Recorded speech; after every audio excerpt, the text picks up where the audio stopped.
ಹಣ್ಣುಗಳ ರಾಜ ಮ್ಯಾಂಗೋ ಅಥವಾ ಮಾವಿನ ಹಣ್ಣು. ಆದ್ದರಿಂದ ಈ ದಿನ ನಾನು ಮ್ಯಾಂಗೋ ಮಿಲ್ಕ್ ಶೇಕ್ ಮಾಡ್ತಾ ಇದ್ದೇನೆ. ಮಾವಿನ ಹಣ್ಣಿನ ಜ್ಯೂಸ್ ಕುಡಿಯೋದ್ರಿಂದ ಬೇಸಿಗೆಯಲ್ಲಿ ಹೊಟ್ಟೆ ತಂಪಾಗಿರುತ್ತೆ, ಅಸಿಡಿಟಿ ಆಗುವುದಿಲ್ಲ. ಆಹಾರ ಸೇವನೆ ನಂತರ ಕುಡಿದ್ರೆ ತುಂಬ ಒಳ್ಳೆಯದು. ಈ ಮ್ಯಾಂಗೋ ಮಿಲ್ಕ್ ಶೇಕ್ ಚಿಕ್ಕ ಮಕ್ಕಳಿಂದ ಹಿಡಿದು ದೊಡ್ಡವರಿಗೂ ಎಲ್ಲರೂ ಇಷ್ಟಪಡ್ತಾರೆ. ರೆಡಿಮೇಡ್ ಮ್ಯಾಂಗೋ ಜ್ಯೂಸ್ ಆರೋಗ್ಯಕ್ಕೆ ಅಷ್ಟು ಒಳ್ಳೆಯದಲ್ಲ. ಅದಕ್ಕೆ ನಾನು ಫ್ರೆಶ್ ಆಗಿ ಮಾಡಿ ತೋರಿಸ್ತಾ ಇದ್ದೀನಿ. ಬನ್ನಿ ಮಾಡೋದು ಹೇಗೆ ಅಂತ ನೋಡ್ಕೊಂಬರೋಣ. ನಾನಿಲ್ಲಿ 2 ಮ್ಯಾಂಗೋ ತೊಗೊಂಡಿದ್ದೀನಿ, 4 ಟೇಬಲ್ ಸ್ಪೂನ್ ಸಕ್ಕರೆ, ಅದು ಐಸ್ ಕ್ಯೂಬು, 1 ಕಪ್ ಹಾಲು ತೊಗೊಂಡಿದ್ದೀನಿ. ಬನ್ನಿ ಇವಾಗ ಮಾಡೋದು ಹೇಗೆ ಅಂತ ತೋರಿಸ್ತಾ ಇದ್ದೀನಿ. ನಾನಿಲ್ಲಿ ಮ್ಯಾಂಗೋನ ಈ ಥರ ಸ್ಲೈಸಸ್ ಆಗಿ ಕಟ್ ಮಾಡ್ಕೊಂಡಿದ್ದೀನಿ. ನೆಕ್ಸ್ಟ್ ಇವಾಗ ಸ್ಕ್ವಯರ್ ಟೈಪ್ ಆಗಿ ಪಲ್ಪ್ನ ತೆಗಿಬೇಕು. ಅದಕ್ಕೋಸ್ಕರ ಈ ಥರ ಸ್ಕ್ವಯರ್ ಟೈಪ್ ಆಗಿ ತೊಗೊಳ್ತಾ ಇದ್ದೀನಿ. ಮ್ಯಾಂಗೋ ಕಟ್ ಮಾಡ್ಕೊಳ್ತಾ ಇದ್ದೀನಿ. ಯಾವ ಥರ ಬೇಕಾದರೂ ಕಟ್ ಮಾಡ್ಕೋಬೋದು. ಈ ಥರ ಕಟ್ ಮಾಡ್ಕೊಳೋದು ಈಸಿ ಅಂತ ನಾನು ಈ ಥರ ಕಟ್ ಮಾಡ್ಕೊಳ್ತಾ ಇದ್ದೀನಿ.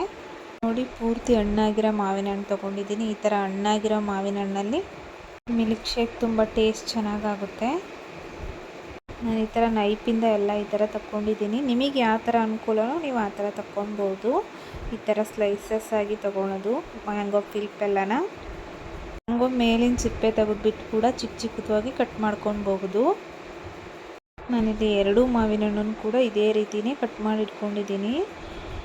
ಅದಕ್ಕೂ ಮುಂಚೆ ನಾನು ಫಸ್ಟ್ ಟೈಮ್ ಏನಾದರೂ ನನ್ನ ಚಾನಲ್ನ ನೋಡ್ತಾ ಇದ್ದರೆ ಪ್ಲೀಸ್ ಲೈಕ್, ಶೇರ್, ಕಮೆಂಟ್ ಮತ್ತು ಒಂದು ಸಬ್ಸ್ಕ್ರೈಬ್ ಮಾಡಿ. ನೆಕ್ಸ್ಟ್ ಇನ್ನೊಂದು ಕೂಡ ಮಾವಿನ ಹಣ್ಣನ್ನು ಕೂಡ ನಾನು ಇದೇ ರೀತಿಯೇ ಕಟ್ ಮಾಡ್ಕೊಂಡಿದ್ದೀನಿ.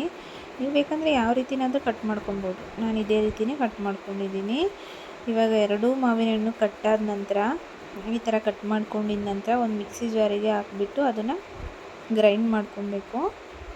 ಈ ಮ್ಯಾಂಗೋ ಜ್ಯೂಸು ದೇಹಕ್ಕೆ ತುಂಬ ಒಳ್ಳೆಯದು. ಇದು ಸಮ್ಮರ್ ಟೈಮಲ್ಲಂತೂ ತುಂಬ ಒಳ್ಳೆಯದು.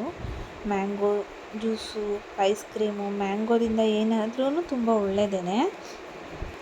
ಆದ್ದರಿಂದ ಇವಾಗ ನೀವು ಮ್ಯಾಂಗೋ ಜ್ಯೂಸ್ ಆದರೂ ತೊಗೋಬೋದು, ಹಾಗೇನಾದರೂ ಸೇವಿಸ್ಬೋದು. ಮ್ಯಾಂಗೋ ಸೀಸನ್ ಇವಾಗಿರೋದ್ರಿಂದ, ಸೀಸನಬಲ್ ಫ್ರೂಟ್ ಇರೋದ್ರಿಂದ ನೀವು ಹೇಗೆ ಬೇಕಾದರೂ ತೊಗೊಳ್ಳಿ. ಬನ್ನಿ ಇವಾಗ ಕಟ್ ಮಾಡಿ ಇಟ್ಕೊಂಡಿರೋದನ್ನು ಒಂದು ಮಿಕ್ಸಿ ಜಾರಿಗೆ ಹಾಕಿಬಿಟ್ಟು ಅದನ್ನು 4 ಟೇಬಲ್ ಸ್ಪೂನಷ್ಟು ಸಕ್ಕರೆ, ನೆಕ್ಸ್ಟ್ ಇದನ್ನು ಹಾಗೆ ಒಂದು ಸಲ ಪೇಸ್ಟ್ ಮಾಡ್ಕೊಂಡು ಬರೋಣ. ಅದರ ನಂತರ ಹಾಲು ಹಾಕಬೇಕು. ಫಸ್ಟೇ ಪೇಸ್ಟ್ ಮಾಡ್ಕೊಂಡು ಆಮೇಲೆ ಹಾಲು ಹಾಕಬೇಕು. ಮಿಕ್ಸಿ ಜಾರ್ನ ಸ್ವಲ್ಪ ದೊಡ್ಡದೇ ತೊಗೊಳ್ಳಿ. ಇದಾದ ನಂತರ ಹಾಲು ಹಾಕಿ ಮಾಡಿದರೆ ತುಂಬ ಚೆನ್ನಾಗಿರುತ್ತೆ. ಇದಾದ ನಂತರ ಹಾಲು ಹಾಕಬೇಕು. ಎರಡನ್ನೇ ಮಾತ್ರ ಫಸ್ಟ್ ಗ್ರೈಂಡ್ ಮಾಡಿಕೊಂಡು ಹಾಲು ಮತ್ತು ಐಸ್ ಕ್ಯೂಬ್ ಹಾಕಬೇಕು. ಇವಾಗ ನೆಕ್ಸ್ಟ್ ಇದನ್ನು ಸ್ವಲ್ಪ ಗ್ರೈಂಡ್ ಮಾಡ್ಕೊಂಡು ಬರೋಣ. ಇವಾಗ ನೋಡಿ ಇವಾಗ ಯಾವ ಥರ ರೆಡಿಯಾಗಿದೆ ಮಿಲ್ಕ್ ಶೇಕು. ಐಸ್ ಕ್ಯೂಬ್ ಹಾಕೋದ್ರಿಂದ ಮಿಲ್ಕ್ ಶೇಕು ಗಟ್ಟಿಗೆ ಬರುತ್ತೆ. ನೋಡಿ, ಈ ಕನ್ಸಿಸ್ಟೆನ್ಸಿಯಾಗಿ ರುಬ್ಕೋಬೇಕು. ನೋಡಿ ಎಷ್ಟು ಗಟ್ಟಿಯಾಗಿ ಕ್ರೀಮಿಯಾಗಿ ಬಂದಿದೆ. ನಾನು ಇವಾಗ ಒಂದು ಲೋಟದಲ್ಲಿ ಸರ್ವ್ ಮಾಡ್ತಾಯಿದ್ದೀನಿ, ಒಂದು ಗ್ಲಾಸಲ್ಲಿ. ಅದ್ರ ಜೊತೆ ಸ್ವಲ್ಪ ಮ್ಯಾಂಗೋ ಪಲ್ಪ್ ಇರುತ್ತಲ್ಲ, ಅದನ್ನು ಸ್ವಲ್ಪ ಡೆಕೋರೇಟ್ ಥರ ಮಾಡಿಟ್ಟಿದ್ದೀನಿ. ತುಂಬ ಟೇಸ್ಟಿಯಾಗಿರುತ್ತೆ. ನೀವು ಕೂಡ ಮಾಡ್ಕೊಂಡು ತಿಂದುಬೋದು, ಕುಡಿಲೂಬೋದು. ಅದು ಒಂಥರ ಗಟ್ಟಿಗಿರುತ್ತಲ್ಲ ಸ್ವಲ್ಪ, ಅದಕ್ಕೆ ತುಂಬ ಚೆನ್ನಾಗಿರುತ್ತೆ. ನೀವು ಕೂಡ ಮಾಡ್ಕೊಂಡು ಕುಡೀರಿ.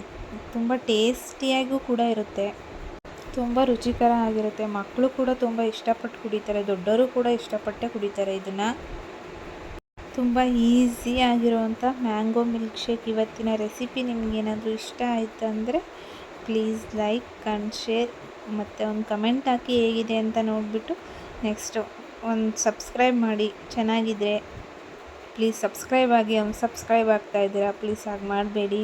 ನಾನು ಸಬ್ಸ್ಕ್ರೈಬ್ ಮಾಡಿರ್ತೀನಿ, ಹಾಗೆಯೇ ಪ್ಲೀಸ್ ನೀವು ಹಾಗೆಯೇ ಫಾಲೋ ಮಾಡಿ ಪ್ಲೀಸ್.